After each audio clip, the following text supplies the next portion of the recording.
Hello there, and welcome to MTG, not Arena. Ignore what my schedule says. I decided we're not gonna do Arena, we're just gonna do the good old classic Mythic spoiler for looking at the spoilers for the new set, because that's probably the most efficient way of doing this. It's been a long time since I've actually... So, I used to have like a tradition with every new set. You know, I'd be excited for the new set coming out. I'd go to this website like every single day, probably multiple times a day, just check when new spoilers drop and get excited for them. It's been a while since I've done anything like that. And more recently, I've just kind of been out of the game. I've not been too focused on MTG these days. I've mostly been into, like, Yu-Gi-Oh!, to be honest. But I think it would be fun to do a little set review here. I have seen some of the new cards, just because I've been on Twitter, and Twitter knows I like MTG, so it shows me MTG stuff from time to time, and apparently a lot of people in the MTG community were reacting to the new cards as they dropped, so I did see some of them. I've not seen all of them. So we're just going to do a little bit of set review. I don't want to go for too long, because there's a lot of cards, 281, some of those are basic lands, so like 200 and something, I don't know. Over 200 cards to get through. I'm probably not going to go through all of them. I'm probably not going to go too in depth on like the commons and stuff. What I do want to do, I'm also probably going to skip over cards that are just reprints. With the exception of Liliana the Veil, I do want to talk about her a little bit, and she is a reprint. But yeah, in general, you know, just this is where we're at, this is the good stuff, and I guess let's get into it. Because, yeah, I want to not go for too long. Just making sure this is, yeah, you can see what I'm seeing. So we're just going to start here at the top, going left from right. And Mythic Spoiler, great website, and it organizes things very well, like based on color, and all, like it's great. So our first card, Paragon, 4 mana, 2 white, 3/4 flyer. Once during each of your turns, you may play a land from your graveyard or cast a permanent spell with mana value 3 or less from your graveyard. If you do, it gains when this permanent is put into a graveyard from the battlefield, exile it, and you gain 2 life. So once during each of your turns, this seems pretty good to me. It's probably going to be the top end for a lot of white weenie decks, just being able to get any small thing back from your graveyard after it dies, and it'll gain you life, so it's a 3/4, good against aggro decks, and it's a flyer, also good against aggro decks. Yeah, this seems like a really good card to me. I expected to see a significant amount of play. I have not interacted with Standard at all lately, so I can't say what the format's like, but last I checked, Mono White was doing very well, and there's a lot of good Mono White cards in Standard, so... Hang on, isn't set rotation happening? I think that's happening in the fall. But regardless, Paragon seems to be a must-have in those decks, in my opinion. So moving on, we've got Sphinx of Clear Skies, a 5 mana 5/5 with flying and ward 2. Domain, so we got Domain coming back because this is a Dominaria set, so Domain is kind of an important thing. Domain, when it deals combat damage to a player, reveal the top X cards of your library, where X is the number of basic land types among lands you control. An opponent separates those cards into 2 piles, put one in your hand and the other in your graveyard. So this is kind of like a fact or fiction effect, except it scales with Domain. So if you're just playing mono blue, this card does nothing. If you're doing 5 colors, then you get a fact or fiction. Yeah. I'll be honest, I don't see this card seeing any play at all in Constructed. It'll probably see play in like Commander, maybe Commander. It'll probably see play in Brawl. But it doesn't seem that good. Like, the fact or fiction is great, being able to do that every turn is great, but it has to attack, it doesn't have haste, and it only has Ward 2. It has some protection, but nothing too good. Yeah. This doesn't seem that great. Liliana of the Veil, a reprint. One of the most powerful planeswalkers ever printed. So it's a bit controversial for it to be a reprint, but Magic has changed a lot since this card was printed. I still think it's going to be pretty strong. Can't overstate the value of a 3-mana planeswalker that can immediately force a player to sacrifice a creature.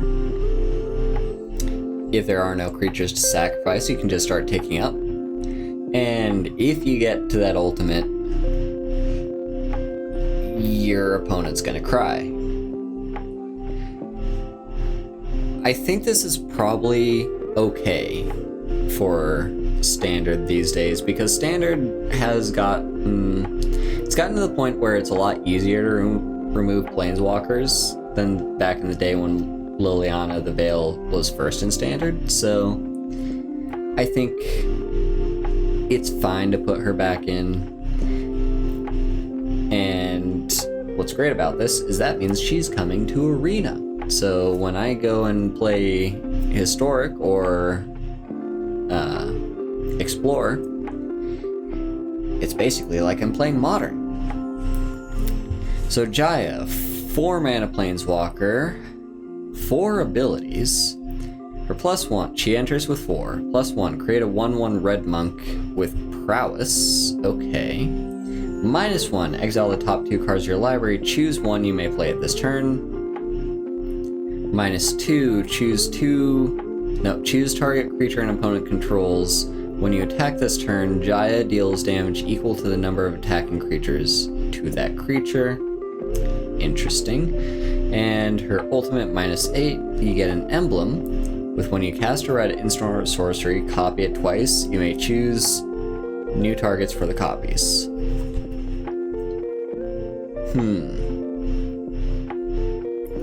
These all seem very specific. A 4-mana planeswalker with 4 abilities is pretty strong. But they're all very specific abilities. Like, so her +1 doesn't seem that great. Like, you get a 1/1, cool. Her -1 is like card advantage, the red type of card advantage where you exile your cards and you can play them. I mean, cool. Then the -2 is like removal, but you need to have a lot of creatures for it to be good removal. And your -8, I'm sorry to say I'm never gonna see you get to that. If you do get to it, maybe you could break it. Whenever you cast a red instant or sorcery, you copy it twice.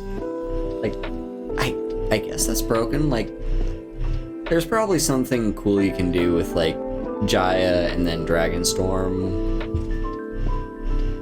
Sure, that's probably a thing that is going to... People are going to try that at least. I don't know if it's actually going to work. Yeah, I'm not very convinced by Jaya.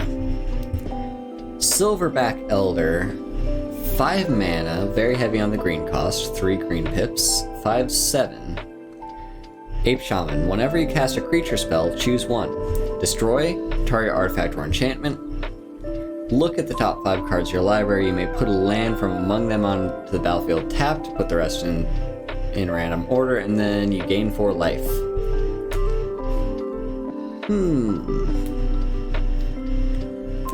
So they seem to be doing this thing with green mythic creatures where they do things and they cost like 5 mana and they're really big and they do things. I mean, I'm down for this. It has to survive a turn and it has no protection for itself, so you're probably not going to play this on turn 5. At least not if your opponent is playing black. You're probably going to play this on like turn 6. Or, you know, could be turn 5 because you're playing green, you probably have ramp. Yeah, turn 5, have 1 mana open for like Snakeskin Veil or whatever is in standard at the moment. And it can protect itself. Yeah, that seems fine. And then as soon as you untap with this thing, it's gonna go off. Like, you're gonna gain all the life, you're gonna ramp to hell, and you're gonna completely annihilate your opponent's artifacts and enchantments. It's a pretty decent card. Don't know if it'll see much standard play, to be honest. But it's fun. You know, aggro decks will cry if you drop this card. On to the next one, Guardian of New Banalia. 2 mana, 2/2, human soldier with Enlist. So this is a new ability. So Enlist. As this creature attacks, you may tap a non-attacking creature you control without summoning sickness. Okay, so interesting. When you do, add its power to this creature's until the end of turn. Ah, okay. I don't know how good this effect will be. I'm not expecting it to be too good, because the fact that it has to not have summoning sickness kind of sucks.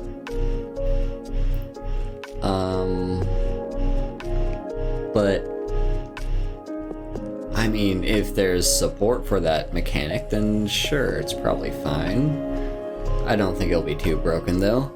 When this enlists, scry 2. Okay, that's decent. Not the best. It's not like much card advantage, but it helps, I guess. Discard a card, give this thing indestructible until end of turn, and tap it. Now that part is good. That part makes this card a whole lot better because it protects itself. The cost for protecting itself is discarding a card, so you don't have to have any mana open. You can just drop this on turn 2. And that makes the fact that it has Enlist a whole lot better too, because it can basically attack. You tap whatever creature that you want to protect from combat. Like, say you have a 3/1 that doesn't have a lot of toughness. You can tap that, make this a 5/5, attack, and then make it indestructible if your opponent tries to kill it or blocks it with something big.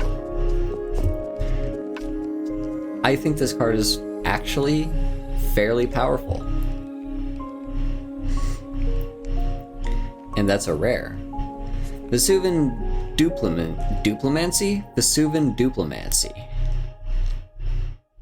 And the art itself is giving me... That's really cool art, I have to say. So it's a 4 mana blue mythic enchantment. Whenever you cast a spell that targets only a single artifact or creature you control, create a token that's a copy of that artifact or creature, except it's not legendary. Huh. That's interesting.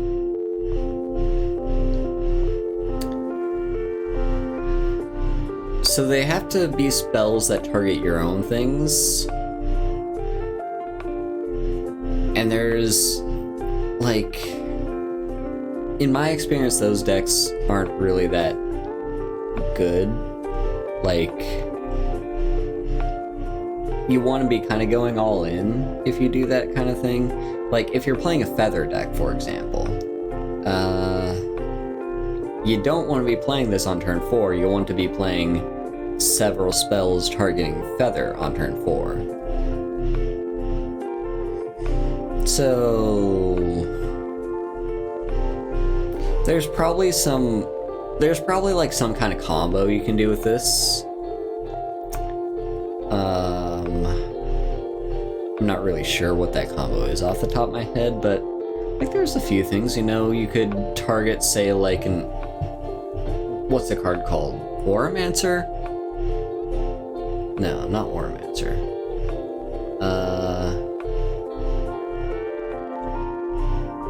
Basically target like a card that can get stuff back from, well, would that even work? Because it's not in your graveyard while it's on the stack. I'm not sure. Whatever. Point being, there's probably some shenanigans you could do with this card. This might be a sleeper in that it's not going to do anything right out the door, but someone's going to find something broken you can do with this card, and they're going to have to ban it or something.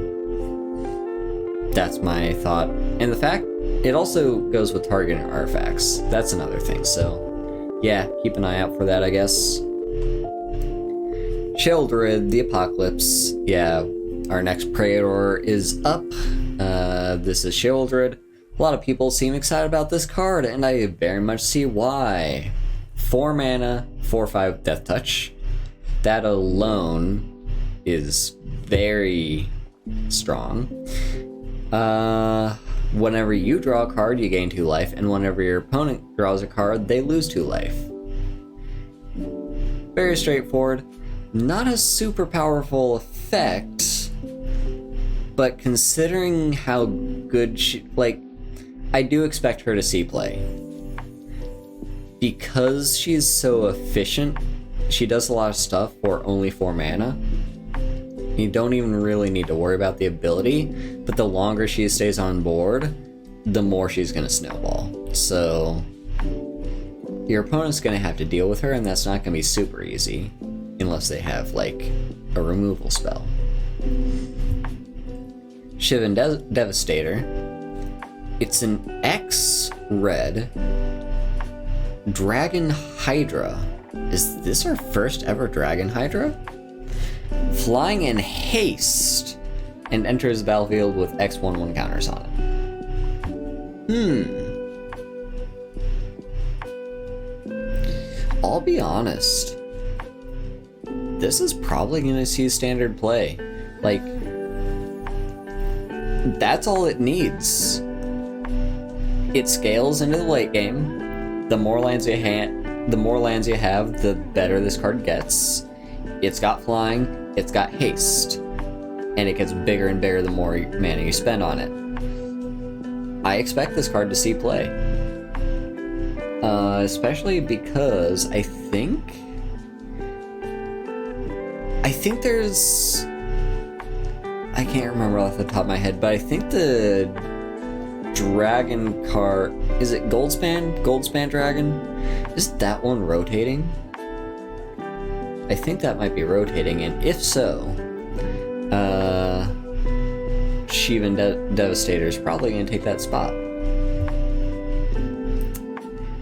The World Spell, 7 mana, Green Saga.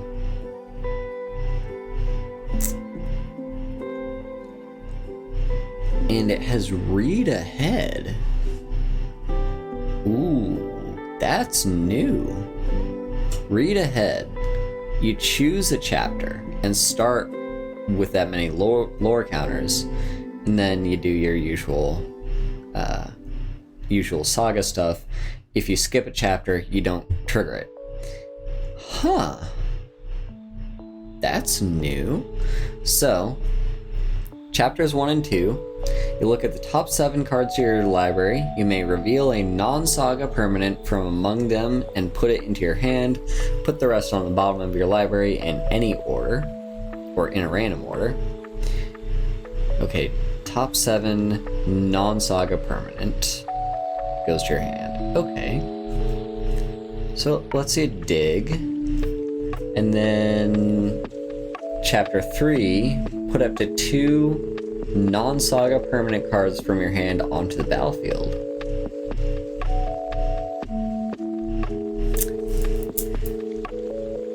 This seems really good.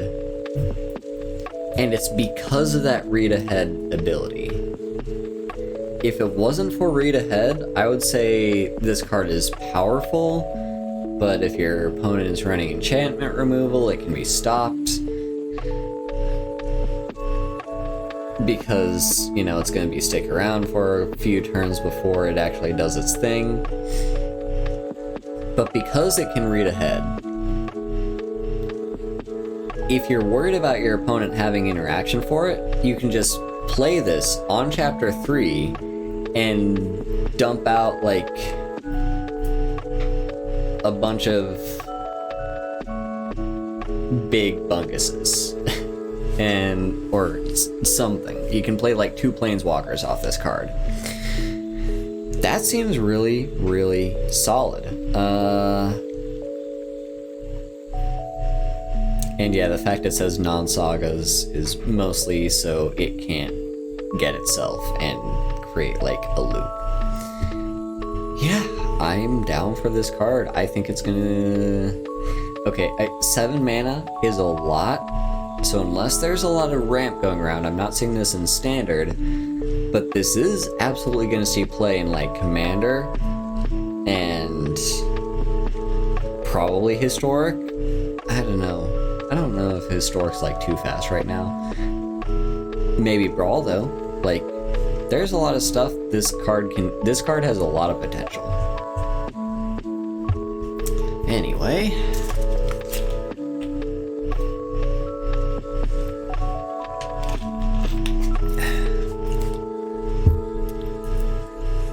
So, alright, we got a cycle here. These are cards where you pay a kicker with enemy colors, and the kickers are all and or, and then yeah, alright, so let's take a look at this cycle here. So first we got Archangel of Wrath. 4 mana, 3/4, flying and lifelink. Kicker black and or red. If it was kicked when it enters the battlefield, it deals 2 damage to any target. And if you double kicked it, if you paid black and red, it deals 2 damage to any target.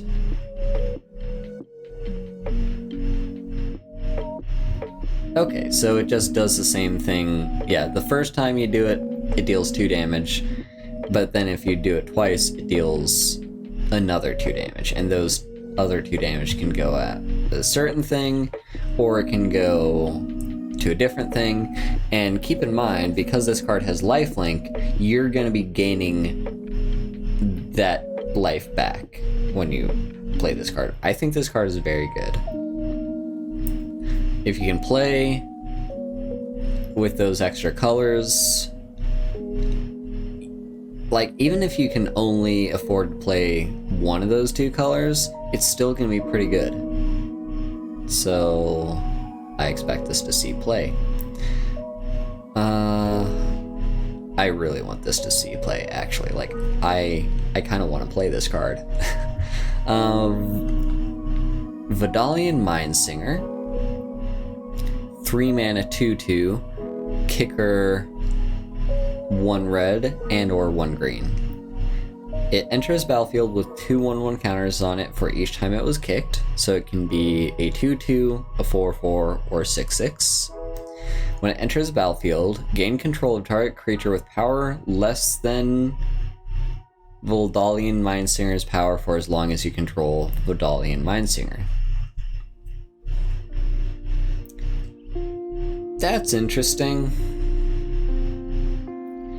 So it's going to cost a lot of mana for you to get this up to 6 power. That's going to be 7 mana. And you're going to have to be playing all of those colors. Like you're going to need 2 blue, 1 red, and 1 green.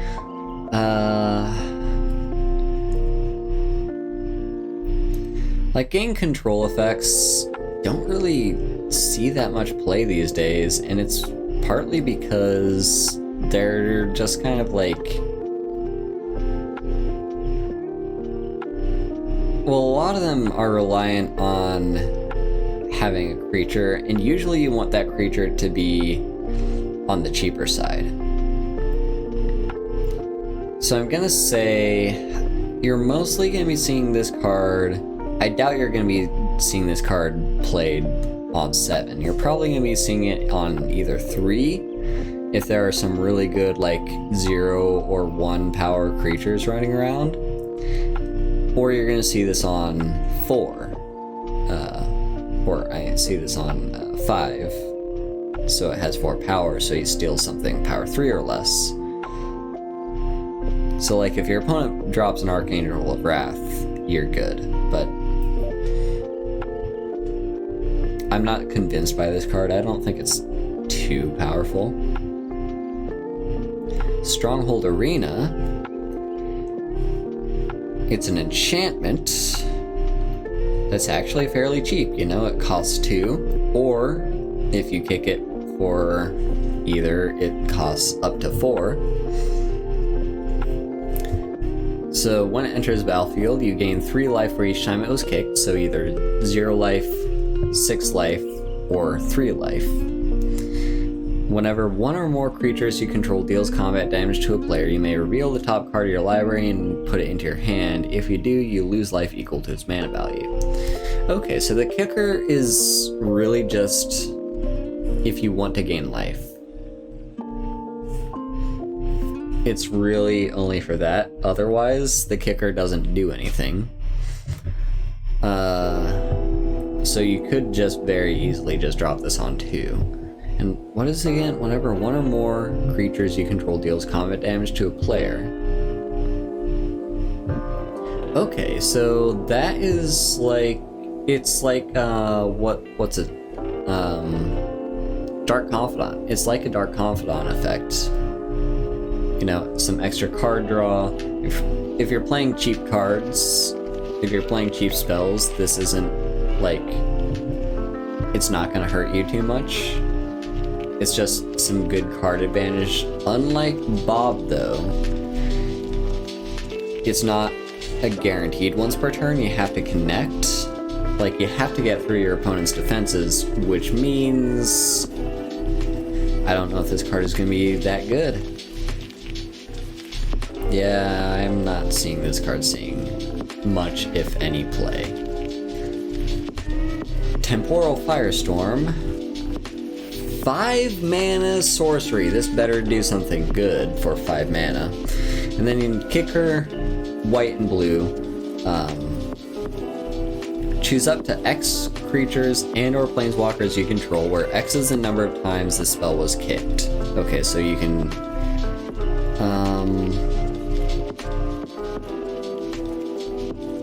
okay, and those phase out. Okay, so it doesn't have to, you don't have to kick this at all. But if you do kick it, you get either 1 or 2 things to phase out.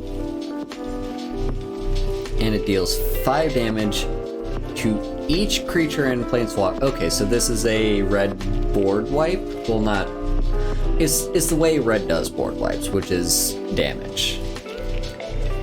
And okay, so you're mostly going to be phasing out to protect your own things.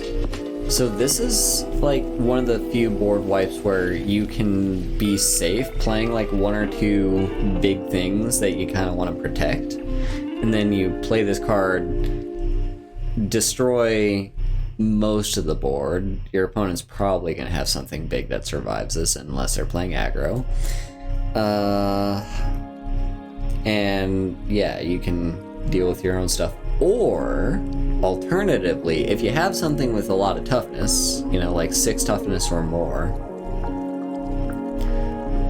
you can just use the kicker to phase out your opponent's stuff that's too big and swing in for the win. I don't know if this card's gonna be that good. They'll probably see, like, some play.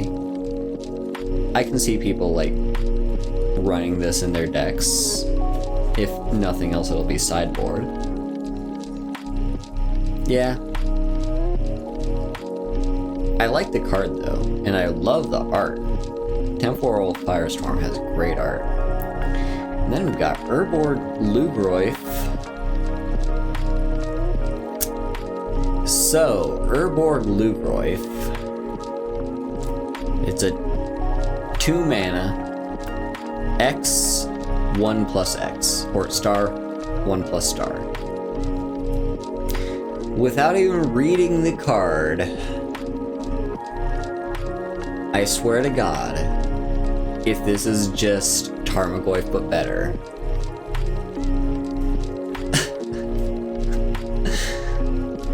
I don't know, because like I love Tarmogoyf.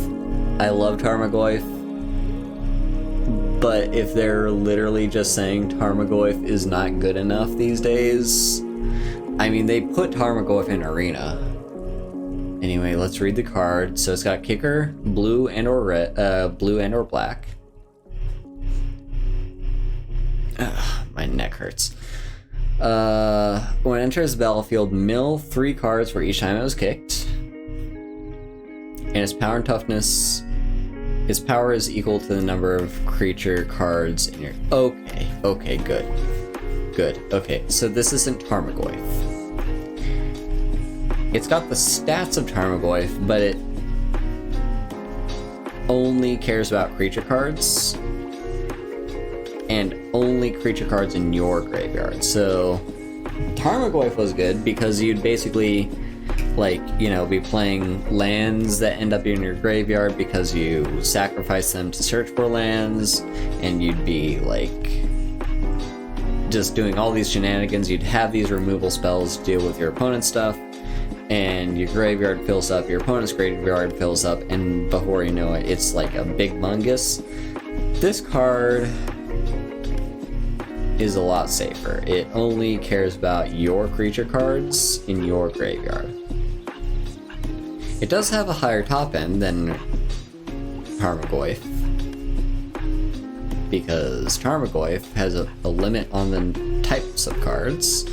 This only has a limit on the number of creatures you're running, so if you're running like 50 creatures, this could be a 50-51. But yeah, I mean, it might see play. There's a good Sultai graveyard deck running around. This will probably... you might see it. If it is, I'd actually like to play it. Okay, Defiler of Faith. So we've got another cycle here. These are Defilers. They are all Phyrexians. So, what do they do? So... Defiler of Faith, 5 mana, 5/5 with Vigilance. As an additional cost to cast white permanent spells, you may pay 2 life. Those spells cost white less to cast if you paid life this way. It can only reduce the amount of white mana you pay. And whenever you cast a white permanent spell, create a 1/1 white soldier creature token.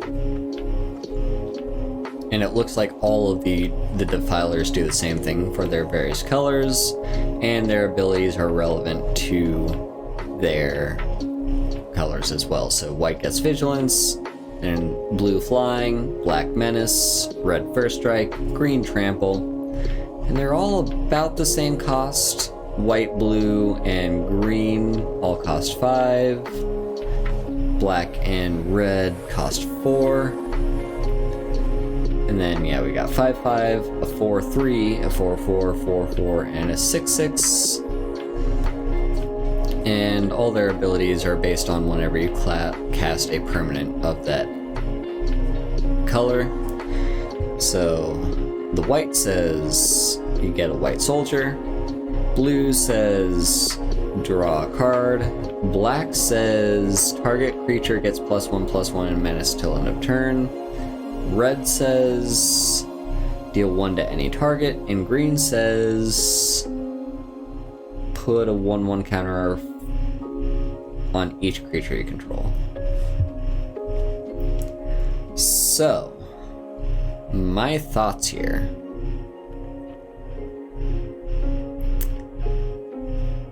White could be a solid top end for a mono white deck because it basically makes all your creatures free.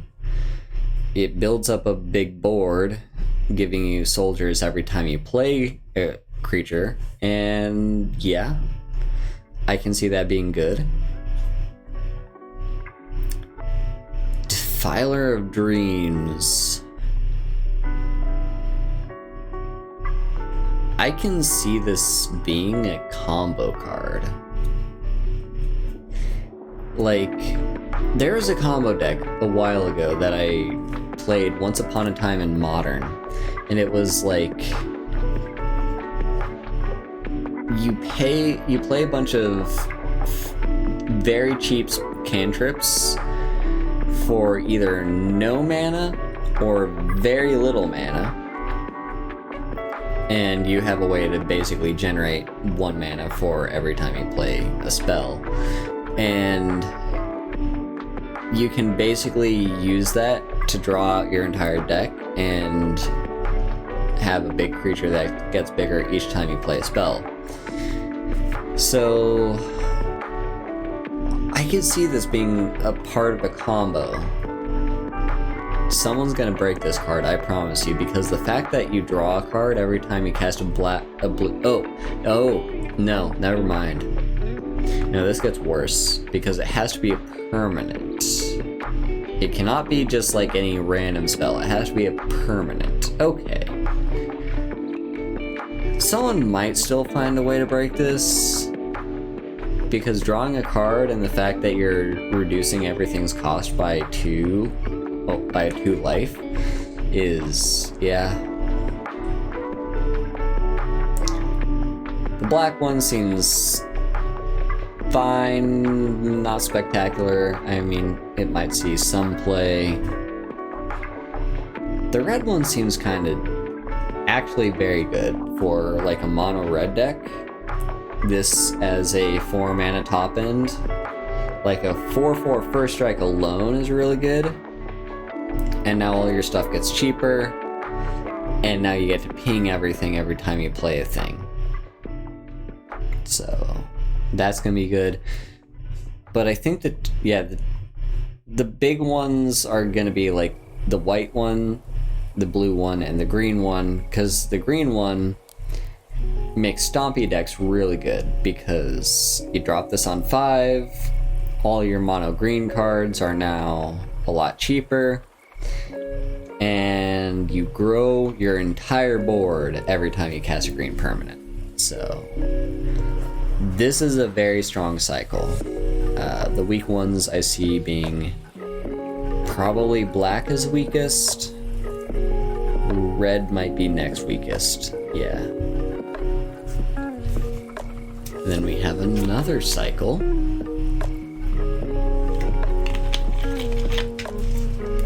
This is a cycle of lords. So the white one, Valiant Veteran. I've heard the white one is the weakest. Core Soldier, 2/2. Other soldiers you control get +1/+1.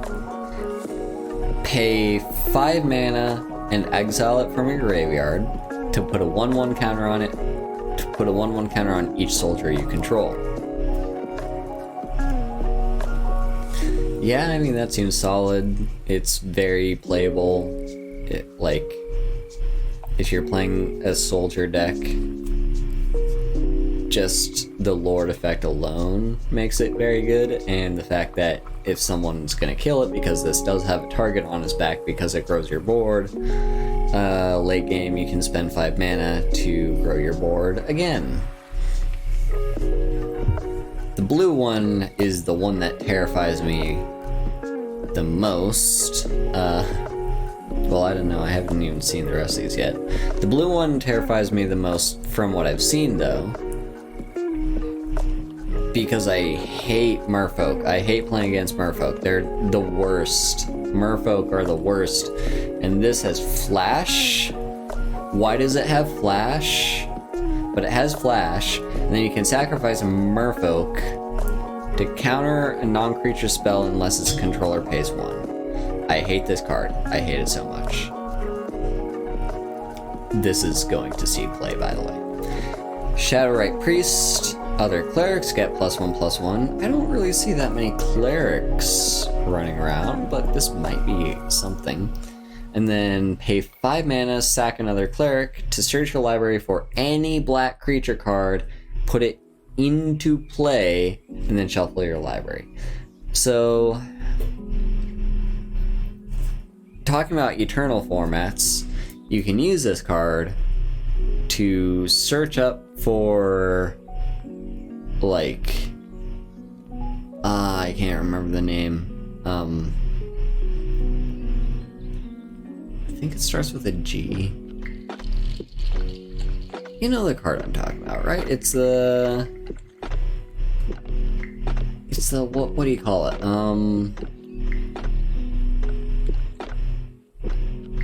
Fuck.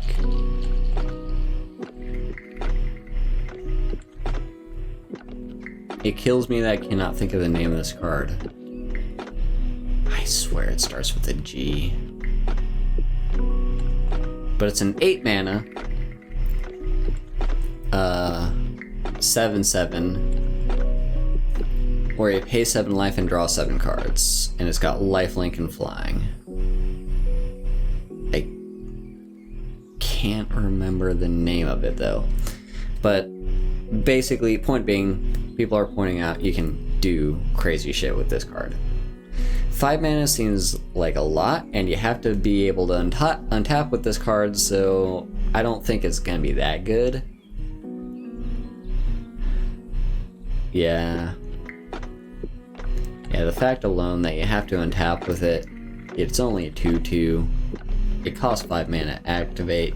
Yeah, I'm not scared of this card. Runevelt Hordemaster. Goblins. Goblins. One thing I like less than merfolk is goblins. Well, no. Merfolk I hate the most, but goblins are like up there as well. Okay, so it boosts goblins. Whenever it or another goblin you control dies, exile the top card of your library. If it's a goblin creature card, you may cast it until the end of turn. Okay, so it does a red card advantage thing, but it only works on goblin creatures. That said, this is a good way of making goblin decks more resilient to removal, and I don't like that. And then Leaf Crowned Visionary. This is the hardest to cast out of all these. This one specifically wants double green pips. Of course it boosts elves, and whenever you cast an elf spell, you may pay a green. If you do, draw a card. This is a little scary. It makes elves really good. It is only a 1/1. But yeah, it makes elves pretty good, and it gives elves a source of card advantage, which is what elves really want. So the fact it costs mana makes it not as scary, but it's still kind of scary. Now onto here, looks like we have several sagas.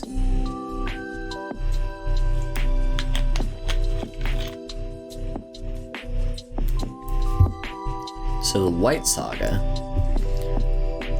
And it looks like read ahead is just a thing that sagas have these days. So, the White Saga, Urza assembles the Titans. Chapter 1, scry 4, then you may reveal the top card of your library. If a Planeswalker is revealed this way, put it into your hand. Okay, so specifically for Planeswalkers, interesting. Chapter 2, you may put a Planeswalker with mana value 6 or less from your hand onto the battlefield. And then Chapter 3, you may activate the loyalty abilities of Planeswalkers you control twice this turn rather than only once. I mean, if there's going to be Super Friends deck going around, it's going to love this card. Otherwise, I don't think this card's going to see any play. It does one thing and one thing only, and that's support Planeswalkers. So, yeah. But yeah, if it is in a Super Friends deck, and they activate that final ability, that's gonna be good. The Phasing of Zhalfir. Chapters 1 and 2, another target non-land permanent phases out. It can't phase in for as long as you control the Phasing of Zhalfir. And Chapter 3, destroy all creatures. For each creature destroyed this way, its controller creates a 2/2 black Phyrexian creature token. Interesting.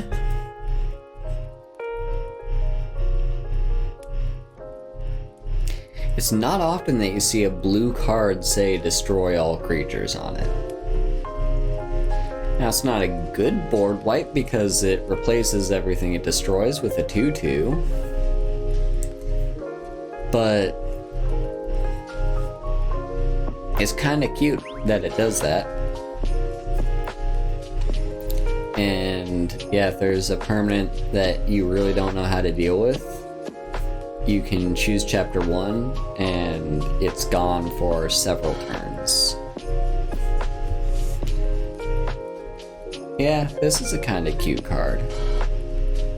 Don't know how much play it'll see, but it's nice. Then the Cruelty of Gix. Chapter 1, target opponent reveals their hand. You choose a creature or planeswalker from it. That player discards that card. So, a really bad Thoughtseize, because it costs 5 mana. Chapter 2, search your library for a card, put it in your hand, then shuffle, you lose 3 life. So, a bad demonic tutor, or even a bad diabolic tutor. And Chapter 3, put target creature card from a graveyard onto the battlefield under your control. So individually, like, okay, that last chapter alone is worth the 5 mana. But yeah, otherwise all these 3 chapters are individually not that good, but together they're all fairly powerful. I suspect this card is going to see play. Like, a control deck will probably like this card. It kind of replaces... what was that card?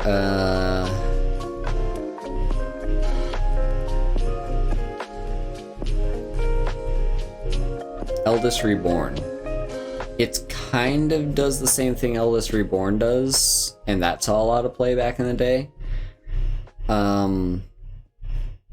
Difference being, this time you get to choose one of your opponent's cards to discard, and you get to search for something on Chapter 2.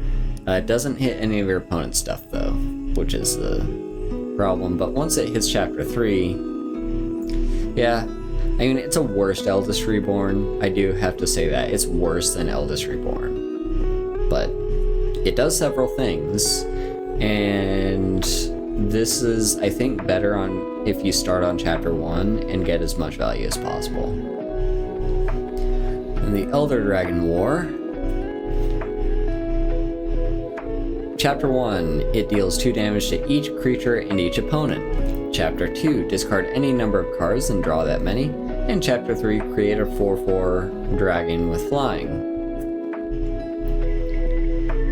I think this card is probably going to see a decent amount of play. Well, I don't know. I don't know if it will. Unless people aren't playing it for Chapter 1. Like, Chapter 1's really only good against, like, mono red. Or I guess mono white.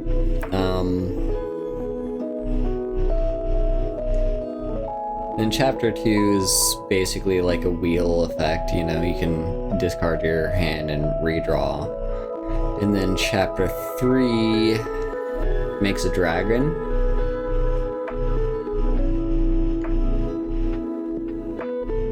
It seems pretty solid and limited. Don't know about anywhere else though. Then we have a non-saga for the next green card. I guess the saga that counted was the world spell. So, Quirion Beastcaller. Whenever you cast a creature spell, put a 1/1 counter on it. Okay, that seems actually really good. And when it dies, distribute X 1/1 counters among any number of target creatures you control, where X is the number of 1/1 counters on it. This actually seems like a very good card, and I expect it to see play in any kind of, like, green stompy deck. Because it gets bigger when you cast a creature spell, and it sucks to kill this card because it's going to redistribute its counters. So that's really cool. Yeah, this card definitely gonna see play. Moving on, I love the art on Leyline Binding. This is such good art. I love it. That's really good. So colorful. So, Leyline Binding, 6 mana, flash enchantment. It has domain, costs 1 less for each basic land type among lands you control, so this could cost only 1 mana if you're playing a 5-color deck. And when it enters the battlefield, target non-land permanent an opponent controls gets exiled until it leaves the battlefield. I think this is a really solid card. Not good in a monocolored deck.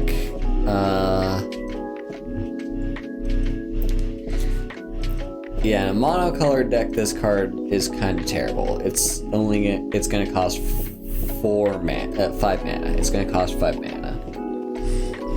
In a 3-color control deck, this card only costs 3 mana, which makes it a lot better.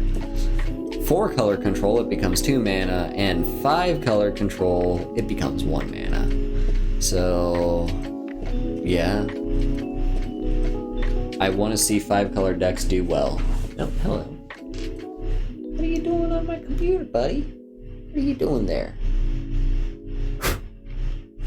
There's just like a gnat that's been in my apartment room. So, yeah. I mean, any card that incentivizes playing 5 colors, I'm down for. I love 5-color decks. Academy Loremaster. I've seen this card, actually. This is one of the few that I've seen spoilers for. Yeah, so 2 mana, heavy on blue. At the beginning of each player's draw step, that player may draw an additional card. If they do, spells they cast this turn cost 2 more. So,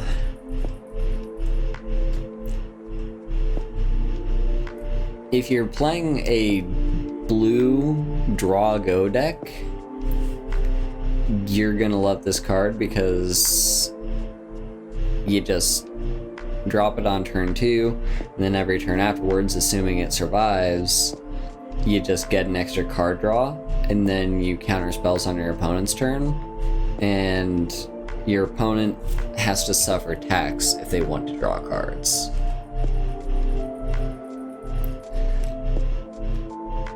It's not going to be great in like a full control deck, but in like a mono blue deck, yeah, like a mono blue deck that runs a lot of counter spells is going to love this card, I think. Drag to the bottom. I love the art here. 4 mana, sorcery. Each creature gets -X until end of turn, where X is 1 plus the number of basic land types among lands you control. So it's like Languish, but better as long as you're playing multiple colors. If you're just playing mono black, you're spending 4 mana to give everything -2/-2, which isn't great.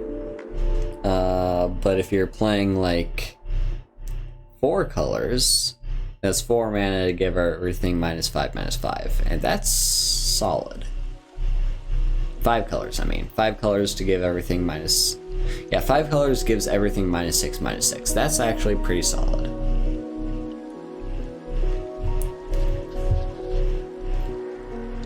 Six mana, red sorcery. This had better be good for 6 mana. Exile up to 1 target artifact, up to 1 target creature, up to 1 target enchantment, planeswalker, and or land. So like every permanent type. Yeah, artifact, creature, enchantment, planeswalker, land. Yeah, that's all the permanent types. For each permanent exiled this way, its controller reveals cards from the top of their library until they reveal a card that shares a type with it. Put that card on the battlefield, then shuffle. So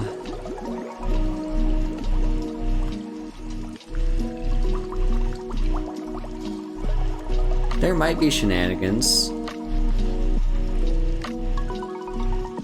I can see this. This feels very much like a commander card to me, because 6 mana is a lot unless you're playing commander. And also, yeah, it deals with anything that's problematic, basically.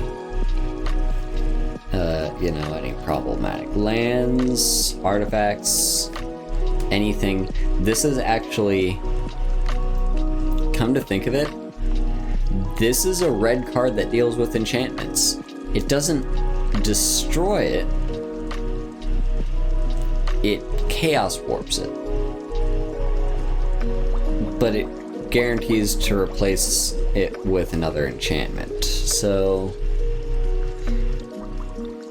yeah. A red card that hits enchantments. Who would have thunk? Llanowar Green Widow. On stats alone, this is very good. It's a 3 mana 4/3 with reach and trample. So what does it do? Domain, 7 green. Return it from your graveyard to the battlefield tapped. It gains if this permanent would leave the battlefield, exile it instead. This ability costs 1 less to activate for each basic land type. So in mono green, it's going to cost 6 mana. No, it's going to cost 7 mana to activate. In 5 color, it will cost 3 mana to activate. I don't think this card is that good. At least not for the domain ability.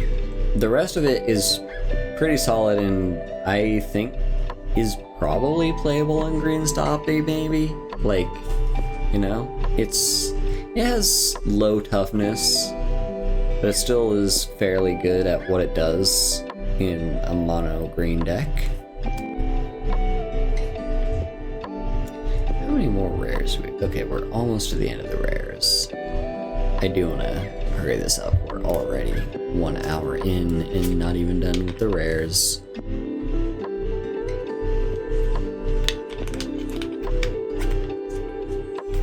it's fine. I'll probably skim through, like, the uncommons and stuff. So, Danitha, Banalia's Hope, Legendary Knight, 4/4, 5 mana, 4/4, Vigilance, First Strike, and Lifelink. So that is very scary for an aggro deck. And when she enters the battlefield, you may put an aura or equipment card from your hand or graveyard on the battlefield attached to her. Ooh.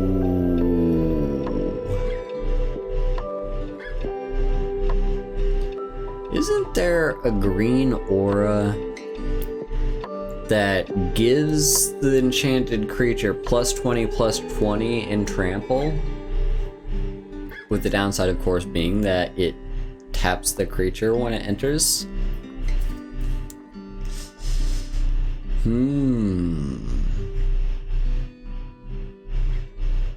Now that's interesting. But it can also do equipment. Now, isn't there a 1 mana equip spell that costs a lot to equip, but it gives the equipped creature +10/+10 and it can't have flying?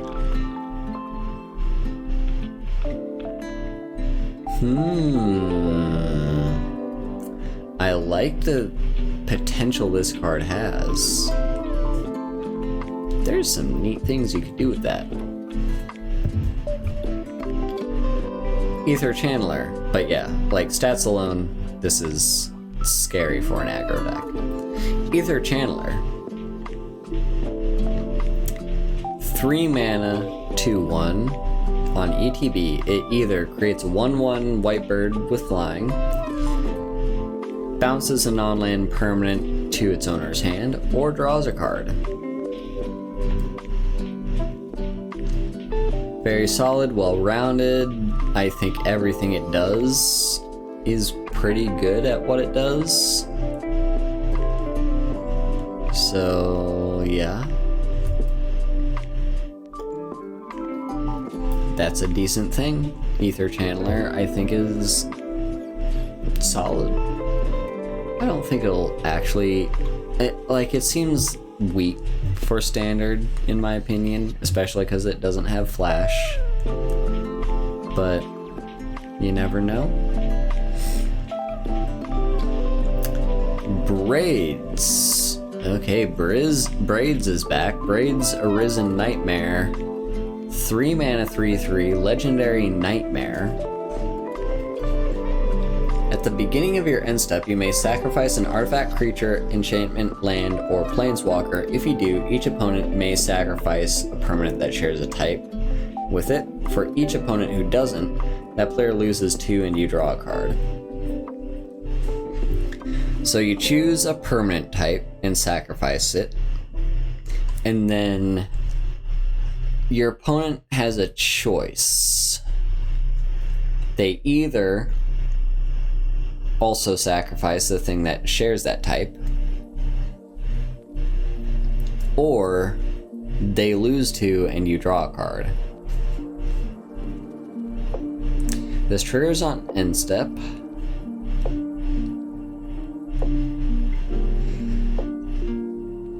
It seems like a fun card, but not that good, because the fact that your opponent doesn't have to sacrifice something, they can just let you draw the card. Yeah. You only really want to be playing this card if there are things you want to be sacrificing, and maybe make life slightly more difficult for your opponent. Yeah. Kelden Flame Sage, 3 mana, 2/3 with Enlist. We've seen Enlist before. When it attacks, look at the top X cards of your library, where X is its power. You may exile an instant or sorcery with mana value X or less from among them, put the rest on the bottom in any order. You may cast it without paying its mana cost. That seems really good. Especially if you've got a decent Enlist creature, like, hell, even a 2/2 makes this a 4/4. Or a 4/3, I should say, when it attacks, and you get a 4 mana sorcery, or 4 mana instant or sorcery that you get to cast for free. The problem being, Enlist is not that good of a mechanic on its own, especially because it requires that other creature to not have summoning sickness. So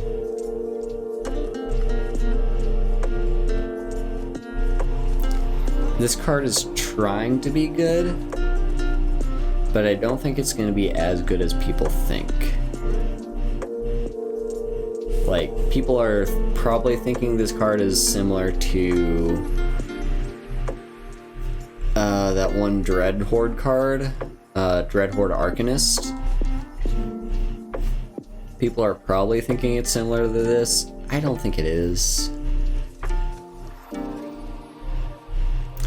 There's probably something you can do with this in a Coco deck. Like, Collected Company does cost 4 mana, and it's an instant. So, and you can get Kelden Flame Sage off of Coco. So there might be something you can do there, but generally speaking, in a Coco deck, you want most of your cards to be creatures, and your only non-creature card to be Coco. So, yeah, I don't know. Threats Undetected, 3 mana sorcery in green. Well, I'm excited about this. Search for up to 4 creature cards with different powers and reveal them. Opponent chooses 2. Shuffle the chosen cards into your library,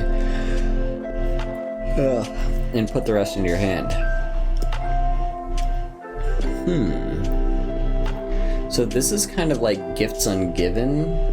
Gifts Ungiven is for lands? No. Well, no, there's a green card that does Gifts Ungiven for lands. Gifts Ungiven is like for any card, right? Yeah, it's like...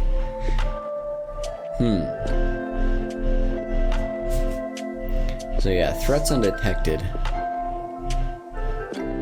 Basically, you search for 4 creatures, you get 2 of them in your hand, and because your opponent chooses the ones that you don't get, you're gonna get the 2 worst ones. I don't know. Might be a fun card to see in Commander, who knows? Alright, just 2 more rows of rares. So Anointed Peacekeeper.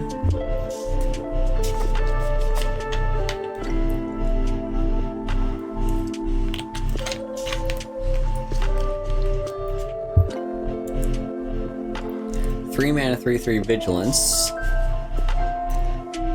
ETB, look at an opponent's hand and then choose a card name. So you don't have to, the name doesn't have to be one of the cards that is in their hand. Spells your opponents cast with the chosen name cost 2 more. Activated abilities and sources with the chosen name cost 2 more.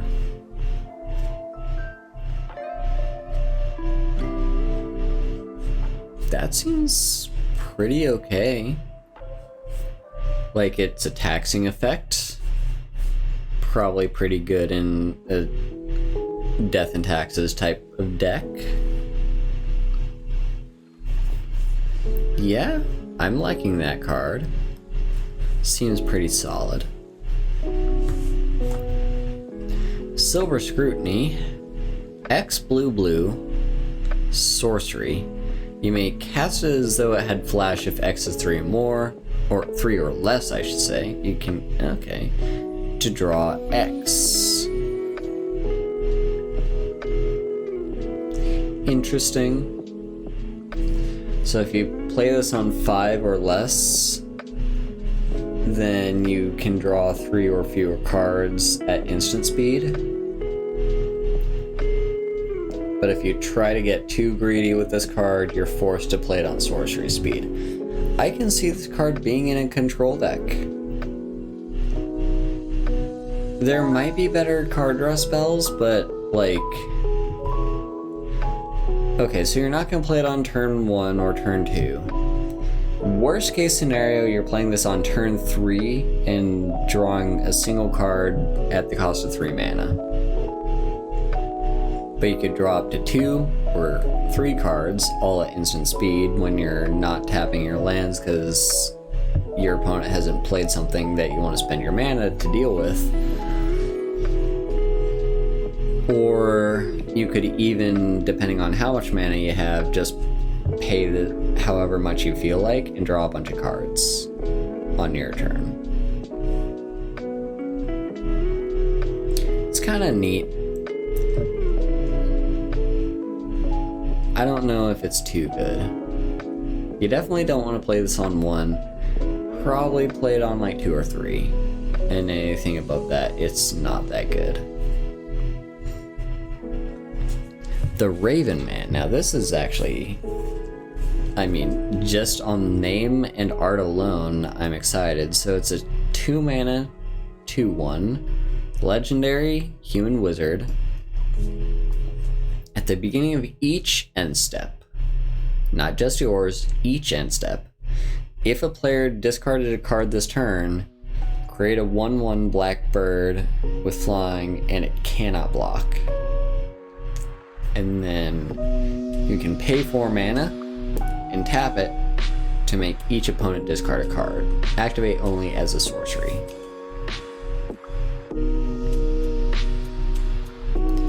This is fun tech for discard decks, and I like that. Like, discard decks aren't very good. They're kind of mid, to be honest, but this gives them a little bit more edge.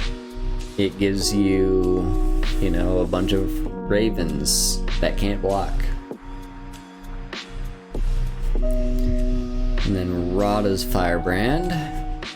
Human Warrior. When it attacks, target creature defending player controls with power less than its power can't block. Domain. Probably Domain is cost less. Yep, activate only once each turn. It gets +2/+2. So target creature defending player controls with power less can't block. And in a mono red deck, that ability costs 5 to activate. In a 5 color deck, it costs 1.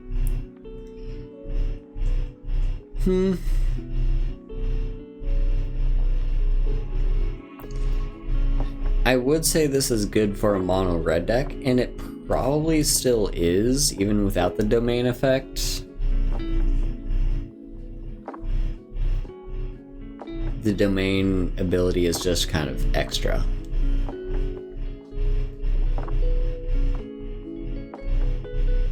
Yeah. Might see play in mono red. Herd Migration. 7 fucking mana. 7 mana. Domain. Create a 3/3 green beast for each basic land type among lands you control. So, in mono green, your 7 mana for a 3/3 is not good. 2 color, you get 7 mana for 2 3/3s. Best case scenario, 5 color, 7 mana, 5 3/3s. That's the best case. So play this in a domain deck. But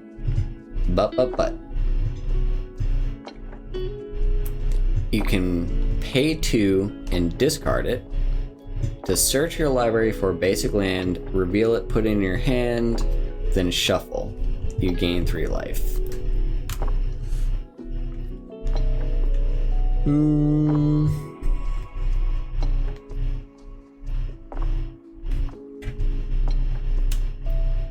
I don't know what the domain deck is gonna look like. There's gonna be 5 color decks running out there. Probably most of them are gonna be terrible. that deck probably wants to run this card so it can get the other basic land types. So, yeah. Now, temporary lockdown, 3 mana, white enchantment. When it enters the battlefield, exile each non-land permanent with mana value 2 or less until it leaves the battlefield. That seems really good. I suspect blue-white control loves this card. Because there's, yeah, like, it's really good at dealing with aggro. Everything CMC 2 or less just dealt with for 3 mana. Yeah. Good tech against mono red.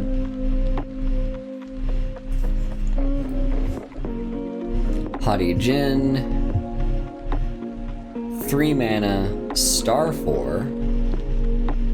Flying. Its power is equal to the number of instants and sorceries in your graveyard. And instants and sorceries you cast cost 1 less.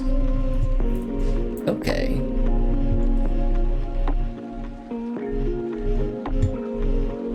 It's gonna see play. I don't think it'll be good, but it's gonna see play. Yeah. I mean, the making stuff cheaper is the main point of it, I guess. Yeah, whatever. Evolved Sleeper. 1 mana, 1/1. It's a human. Oh, it's an evolution card. I love evolution cards. Okay, so pay 1 to turn it into a cleric, and it becomes a 2/2. Pay 2, if it's a cleric, put a death touch counter on it, and it becomes a Phyrexian human cleric. That's a 3/3. And for 3 mana, if it's a Phyrexian, put a 1/1 counter on it, and you draw a card and lose a life. Well, that's really cool. Like, yeah, he's a sleeper agent. He's just a human. No, he's not. He's a Phyrexian. Ah, got him. This is a cool card. I like it. Squee, Dubious Monarch. Goblin Noble, haste. When he attacks, create a 1/1 goblin that's tapped and attacking. You may cast him from your graveyard by paying 4 mana and exiling 4 other cards from your graveyard rather than paying its mana cost.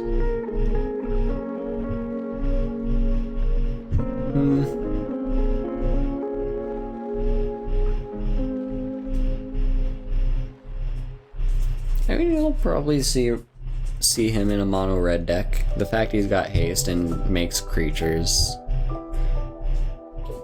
He'll be good in the goblin deck if the goblin deck is any good. In Llanowar Loam Speaker, 2 mana, 1/3. Tap it for any mana for 1 mana of any color. So that's really cool.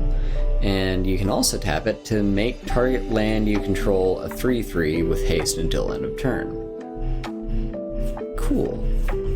I like creatures that tap for any color of mana. So that's cool. Now we're finally into the rest of this stuff. This is taking quite a lot longer than I expected, but what did I expect? It is like an entire set of cards.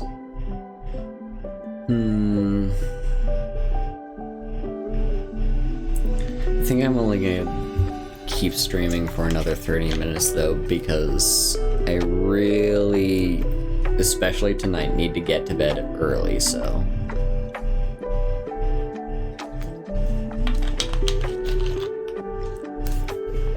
Probably won't get to do the full set review.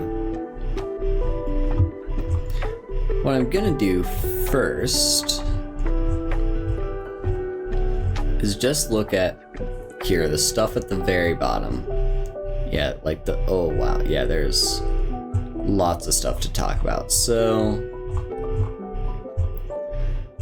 okay, I do just want to point out like a few things I saw. Like, for instance, Impulse is getting a reprint, Bone Splinters is getting a reprint.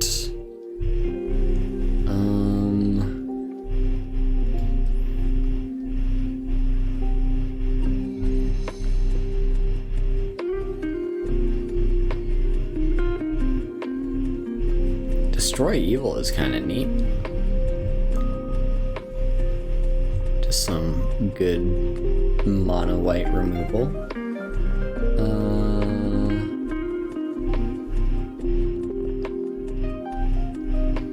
Essence Scatter is back.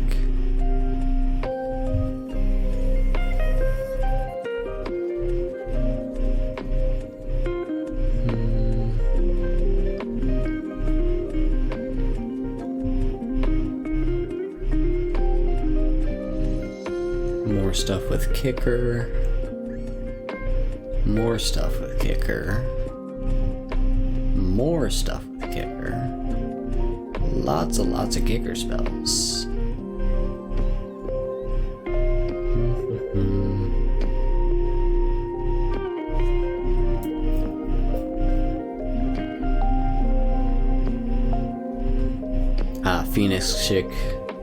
Phoenix Chick I've seen people talking about. This one's kind of cool. It's kind of cute. You know, just 1 mana, flying in haste, can't block.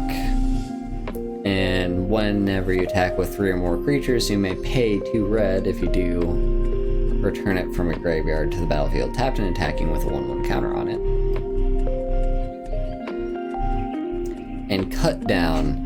This is one I've seen people talk about, and I'm a little bit on the fence with it because it's like... So Black has been having a thing where it loves to have 1 mana instance that can destroy creatures but have restrictions.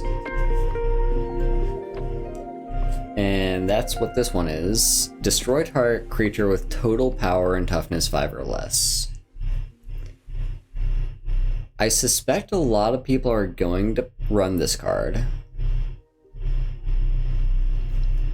And then they're gonna find that it only kills like half of what they want it to kill. Because keep in mind, the only things this hits are 4 1s, 3 2s, 2 3s, 1 4s, and 0 5s, and anything smaller than that. It does not hit a 3/3. It does not hit like it doesn't hit a 4/2. Doesn't hit a 2/4. So I think this card is not... I think people are going to run this card, and then people are going to be upset when they realize this card isn't as good as they hoped it would. So it's going to start off as 4 copies in a lot of decks, and then it's going to eventually end up at like 1 or 2 copies. It's still a good card. 1 mana to kill anything small, very solid rate, but these days I don't know if that's enough. Also, Slimefoot Survey.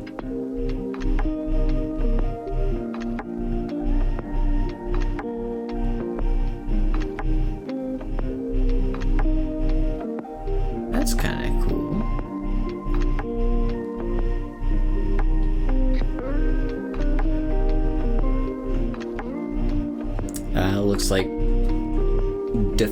Looks like Wall Mill is coming back.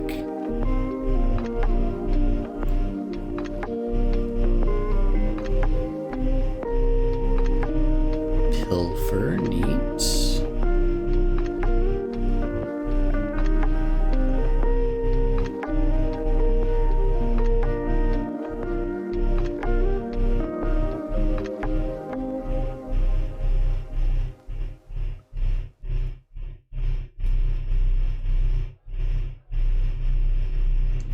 Urchia's Scorn is interesting. It's a counter spell. Well, it's a cancel. But if an opponent casts 2 or more spells this turn, it costs 1 blue less. So it is a cancel that only costs a generic and a blue. That's kind of neat.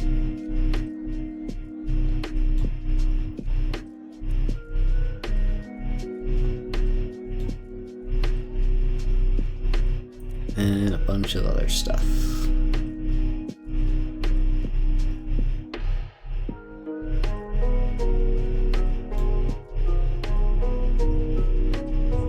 Alright. Well, let's take a look now at the multicolored cards, because there's some really cool things going on here.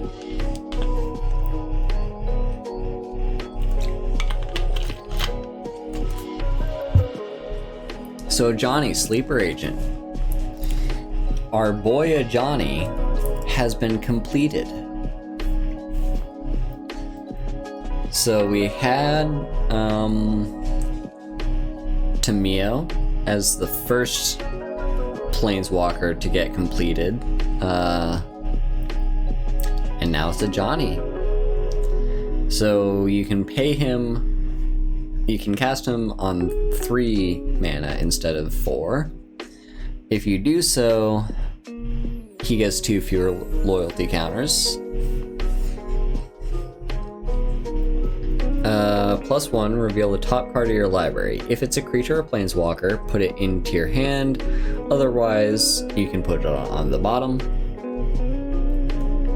-3, distribute 3 1/1 counters among up to 3 target creatures. They gain vigilance till end of turn. -6, you get an emblem with whenever you cast a creature or planeswalker spell, target opponent gets 2 poison counters. Ooh. So, yeah, I mean, that's not going to be a very easy emblem to get, but if you do get it, you only have to play 5 creatures and your opponent is dead. That's neat. Now we've got Joda the Unifier. Costs Wooburg. He's legendary human wizard. Legendary creatures you control get +X/+X, where X is the number of legendary creatures you control. So he himself is going to be 6/6, and then depending on however many other legends you're running, is going to get even bigger. Well, all your legends are going to get bigger. Whenever you cast a legendary spell from your hand, exile cards from the top of your library until you exile non-land card with lesser mana value. You may cast that card without paying its mana cost. Aha.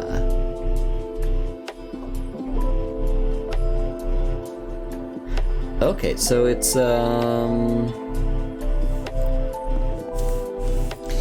Cascade for legendaries. That's interesting. I like it.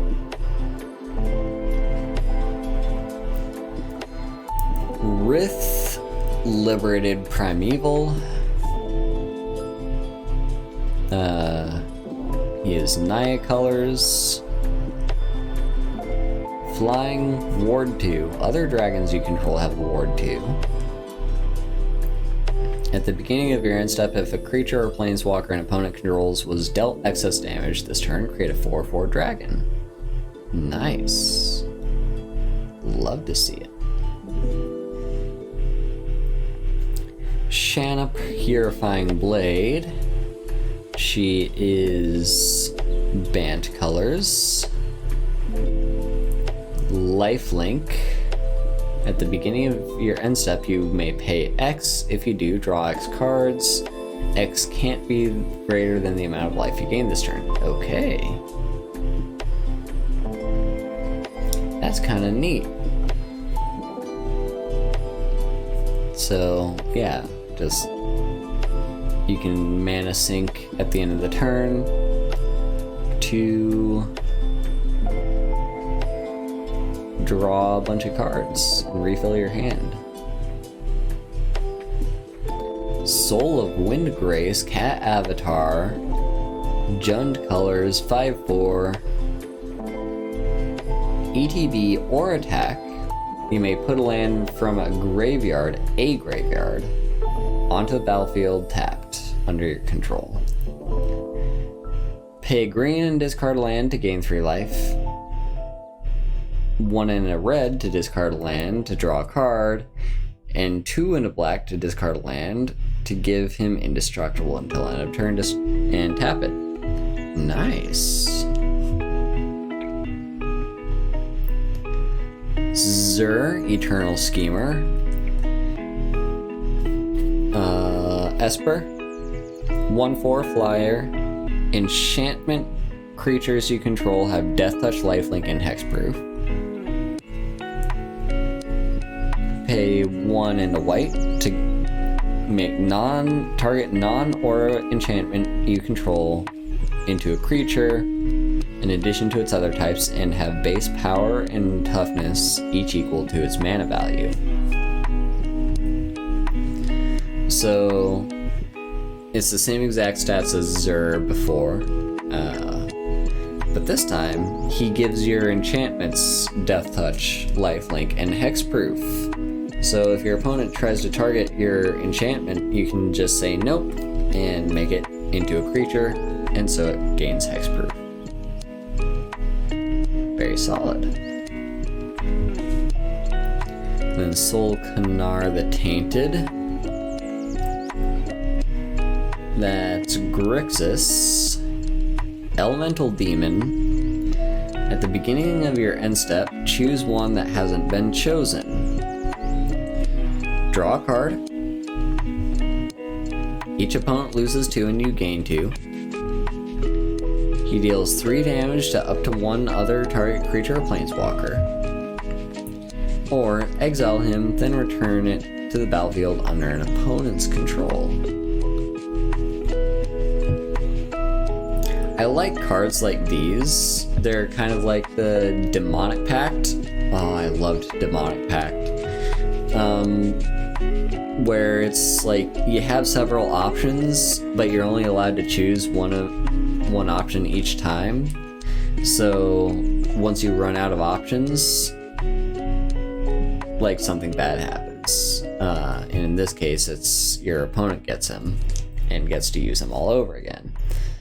But if you can flicker him, then you get to start all over. And this triggers on end step, which is great. Urtai Resurrected, Phyrexian Human Wizard. ETB. Counter target spell, activated ability, or triggered ability. Its controller draws a card. Or destroy another target creature or planeswalker, its controller draws a card. This card is gonna see play, and it's gonna be annoying as fuck. I can tell you that right now.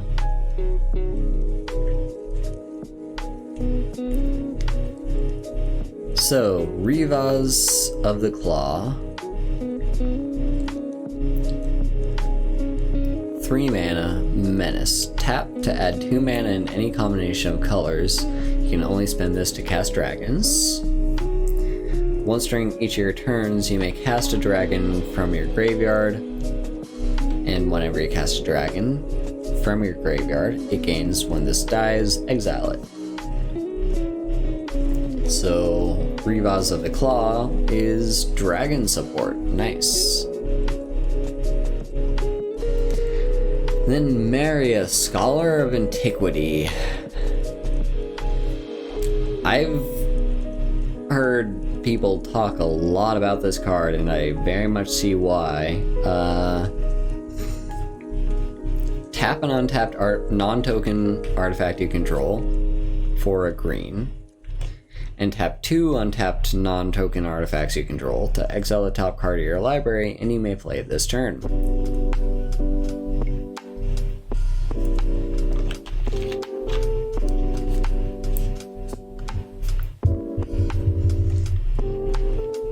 So, Ornithopter can be tapped for green. Cheap equipment can be tapped for green. I mean, hell, even Darksteel Citadel can now be tapped for green. There's a lot of stuff you can do with this. It's gonna be very powerful.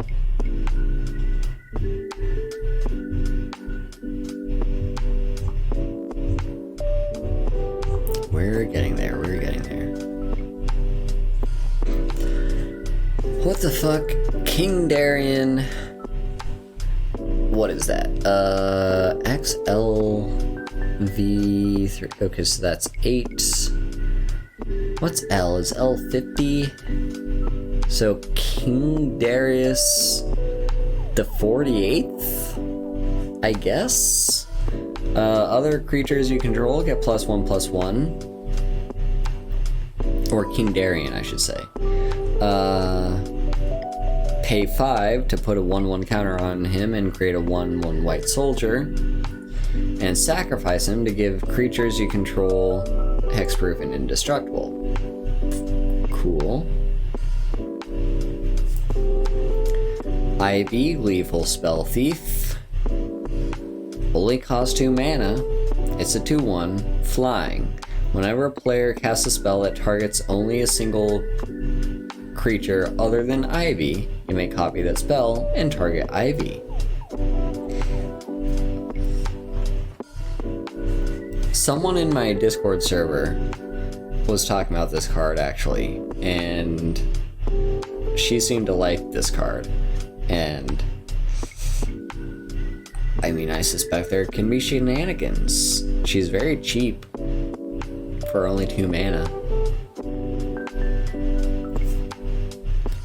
Sten, Paranoid Partisan. 2 mana 2/2. As he enters the battlefield, choose a card type other than creature or land. Spells you cast of the chosen type cost 1 less to cast. So you can choose like Planeswalker, Artifact, Enchantment. Yeah, just those 3. And you can flicker him for 3 mana. That's kind of cool. I like that effect. Ratadrab Brick of Urborg. Costs 4 mana. Vigilance Ward 2. Other zombies you control have Vigilance. Whenever another legendary creature you control dies, exile a token that's a copy of that creature, except it's not legendary, and it's a 2/2 black zombie in addition to its other types. So he resurrects legendary creatures when they die, and they become 2/2 zombies. Interesting. And technically they're tokens. The other creature stays in the graveyard. Astor, Bearer of Blades. ETB, look at the top 7 cards of your library. You may reveal an equipment or vehicle from among them, put it in your hand, put the rest on the bottom in a random order. Equipment you control have equip 1. Vehicles you control have crew 1. Ooh. This is a good commander for a vehicle deck, or an equipment deck, or both. Vehicles having crewed 1 and equipment having equip 1 means so much can be done with this card. then Nimata, Primeval Warden, Tree Folk, Reach. If a creature an opponent controls would die, exile it instead. When you do, create a 1/1 Saproling. Pay a green and sacrifice a Saproling to give her +2/+2. And pay 1 and a black, sack 2 Saprolings to draw a card. Seems pretty solid. Especially for a 4 mana 3/4 with Reach. And then here's Joyra. Blue and red, 2/3. Tap, put 2 Ingenuity counters on her. Then you may put an artifact card with mana value X or less from your hand on the battlefield, where X is the number of Ingenuity Oh.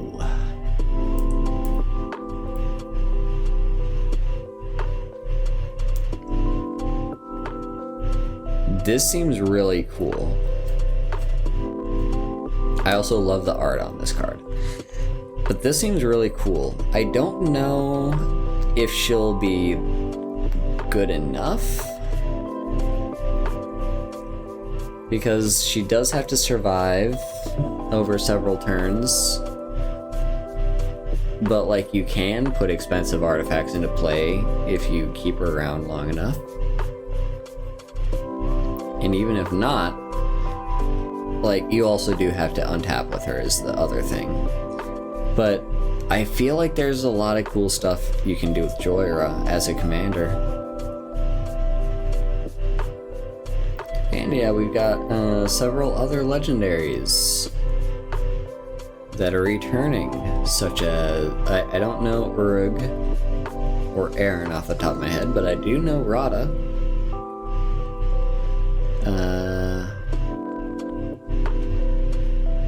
That's cool. And Tatiova.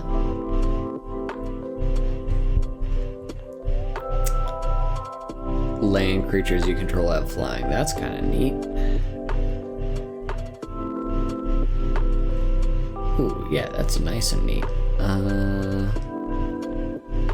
What's Bear do?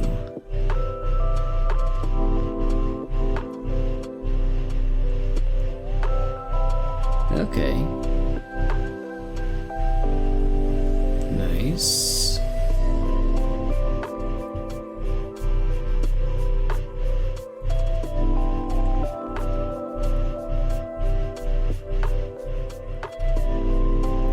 Yeah, just lots of legendaries from different colors, and some of them are returning legendaries.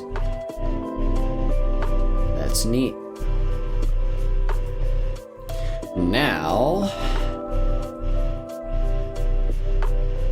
into the artifacts. We're almost at the end.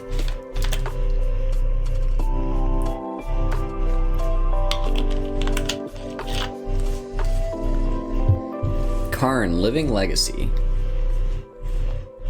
4 mana, enters with 4 loyalty. +1, create a tapped Power Stone token. It's an artifact with tap to add colorless. This mana can't be spent to cast a non-artifact spell. -1, pay any amount of mana. Look at that many cards from the top of your library, then put one of those cards into your hand and the rest on the bottom in a random order. And -7, you get an emblem with tap and untapped artifact you control to deal 1 damage to any target.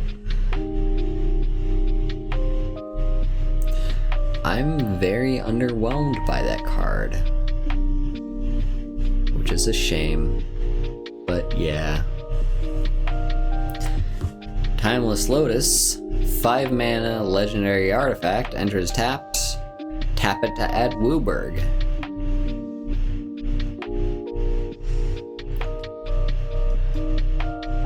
I love it. I'm in love with this card. I want to marry this card. Is it good? Probably not. But do I love it? Oh, hell yeah, I love it. Taps for Wooburg. It taps for Wooburg. I don't care how much mana I have to cast the spell. It taps for Wooburg. But yeah. Karn's Celix. I'm assuming that's how you say that word. 3 mana, legendary artifact. Enters tapped. Players can't pay life to cast spells or activate abilities that aren't mana abilities. Ooh, okay. And X, tap, exile it. Destroy each non-land permanent with mana value X or less. Activate as a sorcery. Okay. So it's like, I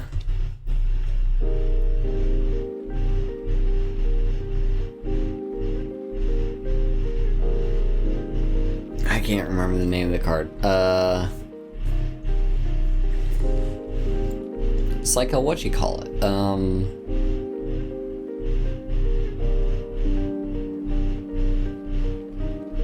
There's like the green and black card where you can pay X to destroy everything CMC X or less. So it's like that. That's a neat card. The Weatherlight has been completed. Oh no. I didn't even know you could do that. The Weatherlight has been completed. Yeah, okay.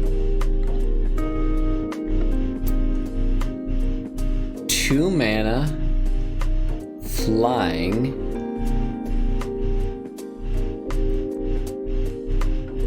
It does not have a crew ability. It cannot be crewed, but as long as it has 4 or more Phyresis counters on it, it's a Phyrexian creature in addition to its other types. So it becomes a creature as soon as it has 4. Whenever a creature you control dies, put a Phyresis counter on it. Then draw a card if it has 7 or more on it. If it doesn't, scry 1. That's neat. So you want to be playing this in like a deck where you want your creatures to die. That's kind of cool.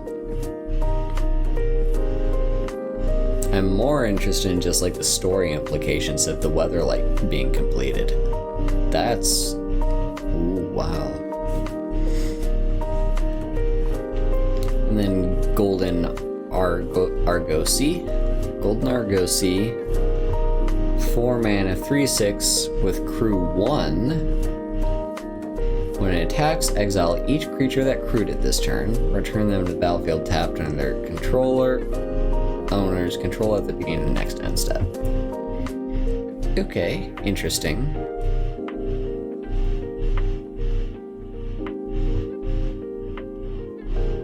That's kind of neat. Relic of Legends seems very good in the legendary deck because for 0 tapping, you can just tap an untapped legendary creature you control for mana. So, yeah, that seems very good. And is there anything else worth noting here?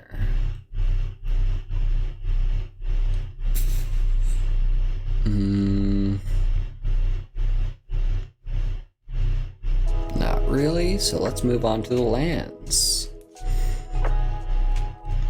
So we have Plaza of Heroes. Taps for colorless. You can tap for 1 mana of any color that can only be spent on legendaries. Tap to add 1 mana of any color among legendary permanents you control. And for 3 mana and tap, exile it. Target legendary gains hexproof and indestructible until end of turn. It's gonna be good in the legendary deck. And what's that? Another gate? Oh, I'm gonna have to throw that into my gates deck whenever I next play Arena. Thran Portal, a gate.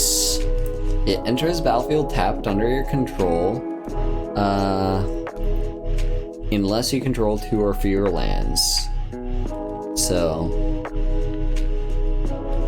you can drop this on turn 1 or turn 2 just fine. Otherwise, it's going to enter tapped. When it enters the battlefield, choose a basic land type. Thran is the chosen type in addition to its other types. And mana abilities of Thran Portal cost an additional 1 life to activate.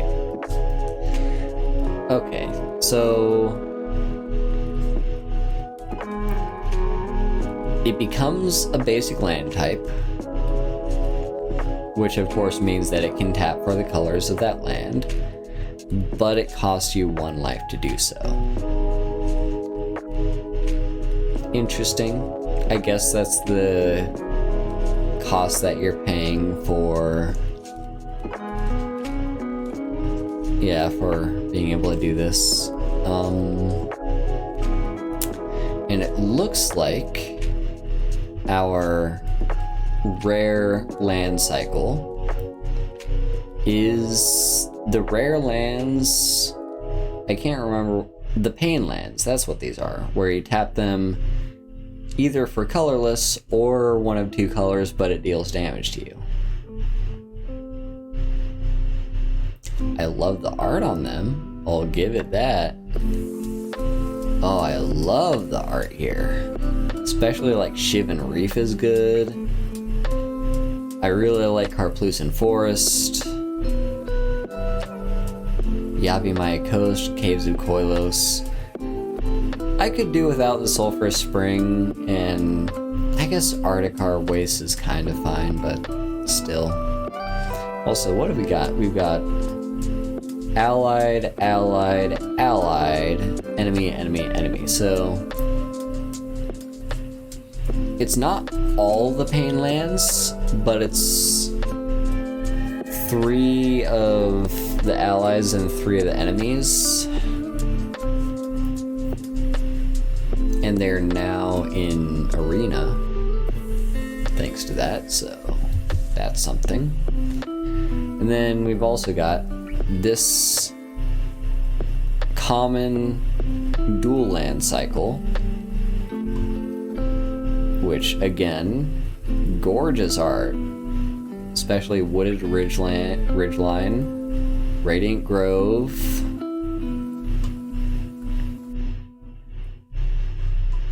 and Sunlit Marsh. Those are my favorites. Yeah, such good art. But the point being, these are basic land types, so they are gonna be useful, especially in draft, for domain. And then we've got our basic lands, and ooh, look at that art. That's stunning art. Oh, I love that. The stained glass. Hell yeah, and also the rest of these also get stained glass versions, so that's nice.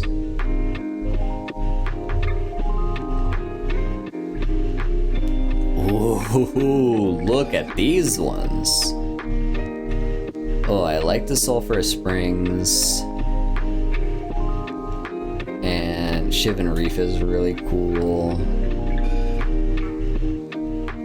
Yeah, Yavimaya Coast, I also really like that.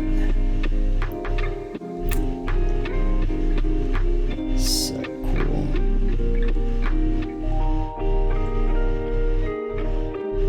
And a bunch of these cards would... I don't think we saw Historian's Boon, did we? No, we did not, nor did we see Zerium Golden Wind.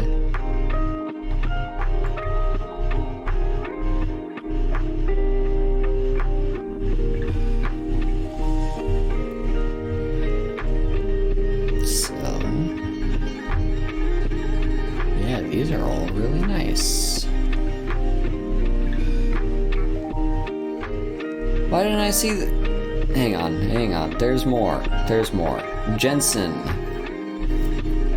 2 mana 2/2. Whenever you cast a multicolored spell, scry 1. If that spell was all colors, create a 4/4 white angel. Flying and Vigilance, and you can pay 5 and tap him to make Wooburg. Then we've got Shanid, Sleeper's Scourge, Mardu colors, Menace other legendary creatures you control have Menace. Whenever you play a legendary land or cast a legendary spell, you draw a card and lose a life. Blade Wind, Flying Haste. Deals combat damage to a player or planeswalker for each creature in your graveyard. Create a 2/2 zombie with Menace. Kadric, the legend rule doesn't apply to tokens you control. And whenever a non-token legendary permanent enters the battlefield under your control, you can pay 1 to create a copy of it. And Balaji Wayfarer. It's all colors. This ability doesn't affect its color identity. Multicolored spells you cast have Convoke. Nice. This is what really caught my eye. Iridian Maelstrom, Wooburg, destroy each creature that isn't all colors. I love this card. It's so cool. It's not good. There's better board wipes, but it just looks cool. Primeval Spawn, 5 and Wooburg, so it costs 10 mana. It's a 10/10. It's an avatar. If it would enter the battlefield and it wasn't cast, or no mana was spent to cast it, exile it instead. So you need to cast this card. You're not allowed to cheat it in. Vigilance, Trample, and Lifelink. When it leaves the battlefield, exile the top 10 cards of your library. You may cast any number of spells with total mana value 10 or less from among them without paying their mana cost. I love this card. I love it so much. Two-Headed Hellkite. Wooburg in 1, 5/5, Flying, Menace, and Haste. When it attacks, draw 2 cards. Very cool. It would be cool if they could give this thing double strike, but I understand that would be too powerful. Unite the Coalition. Wooburg +2, instant. Choose 5. You may choose the same mode more than once. I'm guessing these are all going to be related to the different colors. So, target permanent phases out. That's blue, I think? No, I guess it's white. Target player draws a card. That's blue. Exile target player's graveyard. That's black. Unite the Coalition deals 2 damage to any target. That's red. And destroy an artifact or enchantment. That's green. And yeah, you choose 5. You can do each of them once. You can do everything. You know, you can double down all on a single thing. So, you know, it can deal 10 damage to any target. You can give a target player to draw 5 cards, phase out 5 permanents, blow up 5 artifacts or enchantments. Or if you're playing Commander, you can exile pretty much everyone's graveyard. I like this. Especially because it's an instant.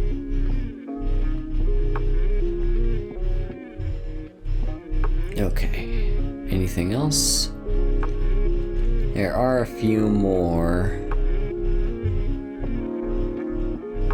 Okay, yeah, these are from the Commander decks.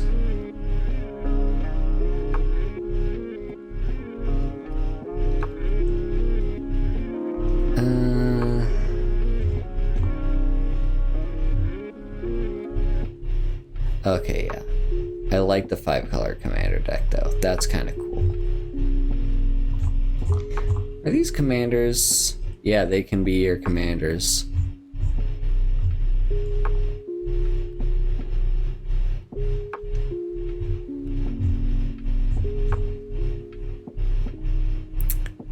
Well, there you go. that's the set. Mostly. I mean, I did start kind of skimming because there's way too many cards to get through in a single stream, especially when it's late at night and I have to get to bed. But yeah, those are my thoughts. I think this is a neat set. I'm kind of excited for it. This means good things for Arena. Yeah, I'm down. Let's go. Speaking of going, I'm gonna call the stream there. So,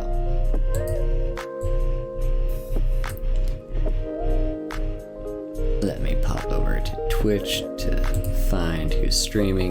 Don't mind me, you're gonna be seeing this though. I think we'll raid Shen. Shen is a mutual friend of one of my partners, and I know them through Chloe. But yeah, so reason I'm trying to get to bed is because tomorrow, this is a little impromptu, but I'm going to be part of a new stream series with Leyline, another one of my partners. So let me give her a little shout out. Wait, is it Leyline Unicorn or Unicorn Leyline? Hang on. I think it's Unicorn Leyline.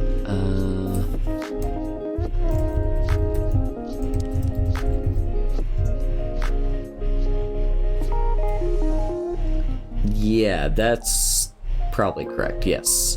So yeah, Leyline, go follow her channel because that's where I will be tomorrow, and I'll only be able to be on for like maybe an hour and a half because I do have work tomorrow as well, and I won't be able to be there for the full thing. So, but we will be there. I will be there. We're gonna be starting a new series. It's gonna be on Wednesdays on the Western Hemisphere, Thursdays Eastern Hemisphere. So yeah, I'll be there, and we're gonna be playing Skyrim. I'm gonna be there as a guest while she plays, and because I'm the resident Skyrim expert, there you go, that's what we'll be doing. So be sure to check that out. With that said, other things to do. Here are all my links. If you go to my card, you can find all the different places where I am. You can find me on Twitter, Discord. I have a Discord server. Twitch, where you currently are. YouTube, where I upload a bunch of videos. I actually recently uploaded the VOD to the stream where I basically ranted about modern gaming. So if you have problems with AAA games and you want to hear me rant about that, it's there. It's about an hour and a half long. So if you have an hour and a half to spare, please go check out that video.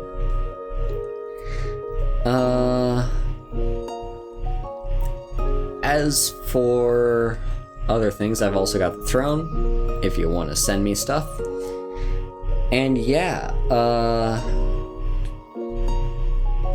otherwise, so what else we got going on? Yeah, if you want to support me, you can leave a tip through Stream Elements or sub to me here on Twitch. If you sub to me, you can have access to all of my emotes. So please consider doing so. Otherwise, yeah, be sure to leave a follow. Keep an eye out for tomorrow on Leyline's channel, where I will be very briefly, just for like an hour or so. And yeah, with all that said, down here in chat is our raid message. So when we get to Shen, be sure to copy and paste that, or type it in yourself. And if you're subbed to me, you can have access to the heart emote. Anyway, thank you all so much for coming out. Hope to see you tomorrow. Bye bye.